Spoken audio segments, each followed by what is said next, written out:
Character Sophie के बारे में तारीफ कर रही थी कि किस तरीके से अमेजिंग है। बाद में वो बाहर आ रही थी, तभी सोफी और शेफ अलेक्जेंड्रो दोनों टकरा जाते हैं। इस बात से सोफी गुस्सा हो जाती है कि अलेक्जेंड्रो ने उसे बिना कपड़ों के देख लिया। पूछती है कि तुम हो कौन। उसे लग रहा था कि अलेक्जेंड्रो उससे पिक्चर लेने के लिए यहाँ पर आया हुआ है और उससे वो माफी मांगता है। वो खुद को as a junior manager introduce करता है। वो कहता है कि अपने गेस्ट को फैसिलिटी अच्छी तरीके से एक्सप्लेन करे, ये मेरा काम है। सोफी कहती है कि तुम एक बहुत ही बुरे मैनेजर हो। सोफी ने कहा कि क्या तुम्हें शॉवर की आवाज नहीं आई कि बिना नॉक किए तुम अंदर आ गए। अलेक्जेंड्रो माफी मांगता है और कहता है कि दोबारा से ऐसा कभी भी नहीं होगा। सोफी टॉवेल लिपट कर बाहर आके वहां पर रेचल भी आ जाती है। शेफ अलेक्जेंड्रो वहां से निकल जाता है और कहता है कि किसी और चीज की जरूरत हो तो मुझे बता देना। बाद में हम देखते हैं शेफ अलेक्जेंड्रो अपने फ्रेंड के साथ बैठा हुआ था। वहां पर एक लेडी आती है और उसे थैंक यू कहती है क्योंकि टॉवेल पहुंचाने का काम उस लेडी का था और अलेक्जेंड्रो ने कर दिया था। वो कह रही थी कि यहाँ पर एडम क्लार्क भी रुका है जो बहुत हैंडसम है, उसकी हाइट भी बहुत अच्छी है। वो बहुत एक्साइटेड थी कि किस तरीके से उसने उसे टच किया। अलेक्जेंड्रो का फ्रेंड टाची उस लड़की को कहता है कि वो सिर्फ तुम्हें टिप दे रहा था। इसके बाद आज सुबह जो हुआ था ये अलेक्जेंड्रो अपने फ्रेंड को बताता है। बाद में हम रेचल और सोफी को देखते हैं। सोफी रेचल से कहती है क्या आज सुबह में अलेक्जेंड्रो के साथ ज्यादा ही रूड हो गई थी। बाद में वहां पर क्रिस आता है। एडम क्लार्क और रेचल के साथ जो भी हुआ था ये सारी चीज को वायरल करने की बात हो रही थी। क्रिस ऐसा करने के लिए मना कर देता है। वो कह रहा था कि नई स्क्रिप्ट के लिए हमें सेलिब्रेट करना चाहिए, बाकी बातों को हमें छोड़ देना चाहिए। क्रिस बताता है कि न्यूयॉर्क से तुम्हारे लिए एक बहुत ही अच्छा ऑफर आया है। बाद में मार्गोट का कॉल आता है और उसे कह रही थी कि अभी तुम्हें अपने ब्रेकअप के बारे में कोई भी पोस्ट नहीं करनी चाहिए। जब तक शूटिंग वगैरह खत्म नहीं हो जाती तब तक हमें कुछ नहीं करना चाहिए। सोफी कहती है क्या इस इंडस्ट्री में वुमन के लिए कोई वैल्यूज नहीं है। ये सब उसे एक ट्रैप की तरह लग रहा था। मार्गोट उसे याद दिलाती है कि लड़कियों के लिए इंडस्ट्री कितनी रूथलेस है। वो नहीं चाहती थी कि सोफी ने आज तक जो भी काम किया था ये सारी चीजें मिट्टी में मिल जाए। वो कहती है कि तुम्हें अपनी जर्नी पर फोकस करना चाहिए, इन सब चीजों को छोड़ देना चाहिए। सोफी को अब भी कुछ भी समझ में नहीं आ रहा था। मार्गोट कहती है कि मैं तुम्हें बाद में कॉल करूंगी। नेक्स्ट सीन में हम डायरेक्टली शूटिंग देखते हैं। वहां पर सोफी किसी चट्टान पर लेटी हुई थी। एडम क्लार्क उसके पास होता है। डायरेक्ट लाइट, कैमरा और एक्शन कहकर उन्हें एक्ट करने के लिए कहा जाता है। एडम अपना हीरो का मास्क निकालकर सोफी को किस करने के लिए आगे बढ़ता है। सोफी यहाँ पर एक्टिंग ठीक से कर नहीं पा रही थी। इस सीन को कट कर दिया जाता है। फिर से जब ये सीन होता है तो सोफी अपनी एक्टिंग बहुत ही अच्छी तरीके से करती है। डायरेक्टर इस बात से खुश हो जाती है। नेक्स्ट सीन में हम देखते हैं कि सोफी को होटल में आने के लिए बहुत देर हो गई थी। उसे बहुत भूख लगी थी और तभी वहां से अलेक्जेंड्रो गुजरता है। उसे वो कैसी है इसके बारे में पूछ रहा था तो सोफी उसे रात का मेनू के बारे में पूछती है। तभी वहां पर एक आदमी आता है जिसने काफी ड्रिंक किया था। वो सोफी को तंग करने लगता है। अलेक्जेंड्रो उस आदमी को अपने रूम में जाने के लिए कहता है। सोफी को वहां पर बुली होने से वो बचा लेता है। वो उसे मेनू कार्ड देता है। सोफी उसे डिशेज के बारे में पूछती है पर वो कहता है कि किचन अब बंद हो चुका है। सोफी को लग रहा था कि मॉर्निंग तक अब उसे भूखा रहना पड़ेगा। वो फिर अलेक्जेंड्रो के पास चली जाती है। अलेक्जेंड्रो फिर उसे सैंडविच बना कर देता है। सोफी उससे कहती है कि क्या तुम हमेशा यहाँ पर खाना बनाते हो। अलेक्जेंड्रो कहता है कि मेरा जन्म इस होटल में हुआ था, यहाँ पर उसने सारे काम किए। अब यहाँ से बाहर निकलकर वो अपना खुद का रेस्टोरेंट ओपन करना चाहता है। वो अपने गेस्ट का बहुत ही अच्छी तरीके से ख्याल रखना चाहता है। तो फिर सोफी के लिए और एक डिश लेकर आता है। सोफी को डिश बहुत अच्छी लगती है। सोफी फिर उसे गुड नाइट कहकर अपने रूम में चली जाती है। अलेक्जेंड्रो कभी सोशल सोसाइटी का शो नहीं देखता था पर अब सोफी की वजह से इसे वो देखना स्टार्ट कर देता है। उसे सोफी की एक्टिंग स्किल बहुत पसंद आती है। नेक्स्ट डे टॉवेल्स लेकर अलेक्जेंड्रो सोफी के रूम के बाहर पहुंचाता है। वहां पर रेचल उसे वेलकम करती है। वहां पर एडम क्लार्क अपने बुरे बर्ताव के लिए सोफी से माफी मांग रहा था। आगे हम सोफी और अलेक्जेंड्रो को एक ब्रिज पर देखते हैं। सोफी इस जगह की तारीफ करती है। अलेक्जेंड्रो को कहती है कि मुझे इस जगह की टूर चाहिए। इस टूर की बात वो उसे प्राइवेट रखने के लिए कहती है। अलेक्जेंड्रो उसे बहुत सारी चॉइसेस देता है कि वो क्या क्या कर सकते हैं।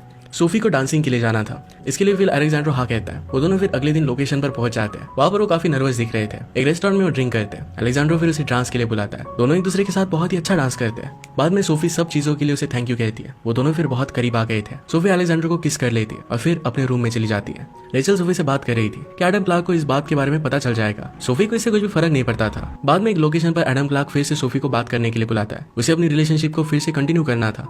सोफी उसे कहती है कुछ टाइम के लिए मैं तुमसे दूर रहना चाहती हूँ। नेक्स्ट सीन में हम सोफी और अलेक्जेंड्रो को स्विमिंग पूल के पास स्विम करता हुआ देखते हैं। वो दोनों एक दूसरे के साथ बहुत ही खुश थे। अलेक्जेंड्रो भी सोफी को एक्टिंग की प्रैक्टिस करने के लिए हेल्प करता है। बाद में दोनों मूवी देखने के लिए जाते हैं। वहां पर एक दूसरे को किस करते हैं। अलेक्जेंड्रो को तभी वहां पर कॉल आ गया और उसे जाना पड़ता है। नेक्स्ट डे अलेक्जेंड्रो और सोफी कार में छुट्टियां बिताने के लिए निकल रहे थे। सोफी को पता चलता है कि जिस जगह पर वो जा रहे थे वहां पर सेलफोन नेटवर्क नहीं आ रहा था। उसे अच्छा लगता है कि अब उन्हें कोई भी डिस्टर्ब नहीं कर सकता। दोनों मिलकर एक खूबसूरत टेंट लगाते हैं। बाद में हम देखते हैं कि रेचल को मार्केट का कॉल आता है। सोफी के लिए एक नया प्रोजेक्ट उन्हें डिस्कस करना था। रेचल सोफी को कनेक्ट करने का ट्राई करती है पर सोफी का कॉल नहीं लगता तो उसे एक मैसेज छोड़ देती है। पैरेलल में अलेक्जेंड्रो और सोफी एक दूसरे के साथ बहुत अच्छा टाइम स्पेंड करते हैं। एक दूसरे के प्रेजेंट और फ्यूचर प्लान्स के बारे में बात करते हैं। दूसरी तरफ क्रिस होटल पर पहुंच जाता है। रेचल को सोफी के बारे में पूछ रहा था। उसे पता चलता है कि 10 घंटों से सोफी का कुछ भी पता नहीं है। वो फिर होटल के मैनेजर को पुलिस को बुलाने के लिए कहता है। हर जगह पर सब लोग उसे ढूंढने लग गए थे। पैरेलल में सोफी और अलेक्जेंड्रो नाइट में बीच पर कैंपिंग फायर के पास बैठे हुए थे। सोफी कहती है कि मेरे कैरेक्टर को लेकर मैं बहुत खुश हूँ पर इस कैरेक्टर को मैं सही से समझ नहीं पाती। मॉर्निंग में सोफी जरा परेशान लग रही थी क्योंकि उसे याद आता है कि होटल पर सब लोग उसे ढूंढ रहे होंगे। होटल के लिए तुरंत निकल जाता है। रेंज में आने के बाद सोफी को रेचल और सब लोगों के छोड़े हुए मैसेज मैसेज मिलते हैं। इन मैसेजेस की वजह से वो बहुत ही परेशान हो गई थी। सभी चीजों के लिए अलेक्जेंड्रो को ही ब्लेम करती है। इस बात की वजह से उन दोनों में झगड़ा हो गया था। होटल पर पहुंचने के बाद क्रिस उस पर बहुत गुस्सा था। कहता है कि तुम्हें एक बहुत बड़ा प्रोजेक्ट मिलने वाला था पर तुम कनेक्ट नहीं हो पाई और इसी वजह से मिल नहीं पाया। वो कहता है कि अब तुम जो शो कर रही हो इसी को अच्छी तरीके से कंप्लीट करने के लिए तुम्हें फोकस करना चाहिए। आगे शेफ अलेक्जेंड्रो और ताची सोफी को कांटेक्ट करने के बारे में बात कर रहे थे। सोफी और वो फिर बीच पर मिलते हैं।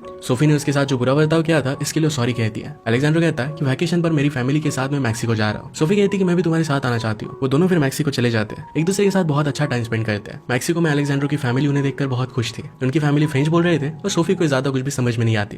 वहाँ पर अलेक्जेंड्रो के डैड अपनी दूसरी शादी कर रहे थे। उन्हें पता चलता है कि सोफी एक एक्ट्रेस है और वो बहुत ही एक्साइटेड थे। सोफी वॉशरूम जाती है। वहाँ पर रेचल के साथ कॉल पर बात कर रही थी। रेचल उसे इस रिलेशनशिप को आगे बढ़ाने के लिए कहती है। बाहर अलेक्जेंड्रो और उसकी फैमिली के बीच में बात चल रही थी। उसकी फैमिली सोफी के बारे में पूछ रही थी तो कहता है कि सोफी सिर्फ एक टूरिस्ट है, उनके बीच में कुछ भी नहीं चल रहा। सोफी उसी मोमेंट पर वहाँ पर आ जाती है। इस बात के बारे में अलेक्जेंड्रो से पूछ रही थी। अलेक्जेंड्रो कहता है कि मैं सिर्फ मजाक कर रहा था और इस बात को टाल देता है। इस बात से सोफी का मूड बहुत खराब हो गया था। वो खुद को बेवकूफ समझ रही थी कि उसके लिए वो क्या क्या कर रही थी। अलेक्जेंड्रो से कहता है कि तुमने अपने आप को इन्वाइट किया था, मैंने तुम्हें यहाँ पर नहीं बुलाया था। सोफी गुस्से में अलेक्जेंड्रो को कहती है तुम एक बहुत ही घटिया इंसान हो, लड़कियों के साथ ऐसा ही करते हो। अलेक्जेंड्रो कहता है कि मैं आगे की कुछ भी सोच नहीं रहा था, मैं सिर्फ अपने करियर पर ही फोकस्ड हूँ। सोफी बहुत दुखी हो जाती है। पैरेलल में मैनेजर को अलेक्जेंड्रो के बारे में सब कुछ पता चल जाता है। वो बहुत गुस्सा थी। सोशल मीडिया पर एडम क्लार्क और सोफी के ब्रेकअप के बारे में काफी चीजें वायरल हो रही थी। अलेक्जेंड्रो रियलाइज करता है कि उसने सोफी को सही से ट्रीट नहीं किया। उसकी शूटिंग की सेट पर वो पहुंच जाता है। वो रेचल से सोफी को मनाने के लिए हेल्प मांगता है। वो सोफी को ढूंढ रहा था तो डायरेक्टली एडम क्लार्क के वैन में आ गया। एडम क्लार्क पूछता है कि क्या तुम सोफी को ढूंढ रहे हो, क्या तुम उससे सच में प्यार करते हो। अलेक्जेंड्रो इसके लिए हाँ कहता है। बाद में वो एडम क्लार्क का एक कॉस्ट्यूम पहनकर सेट पर आ गया ताकि उसे कोई भी रोके ना। वो फिर सेट पर सोफी से माफी मांगता है। तो उसे कितना प्यार करता है इसके बारे में उसने उसे कहा। उसे कहता है कि मैं तुमसे बहुत प्यार करता हूँ, अपनी गलती के लिए सॉरी कहता है। उसने सब लोगों से डिस्टर्बेंस के लिए माफी भी मांगी। सोफी फिर वहां से निकल जाती है और रात में एक पार्टी में आती है। अलेक्जेंड्रो बहुत दुखी था। पार्टी में सोफी को एक छोटी सी फैन मिली। उसके साथ सेल्फी लेती है। वो कहती है कि बड़ी होकर मैं आपकी तरह ही बनना चाहती हूँ। सोफी कहती है कि तुम फायर फिना बन सकती हो।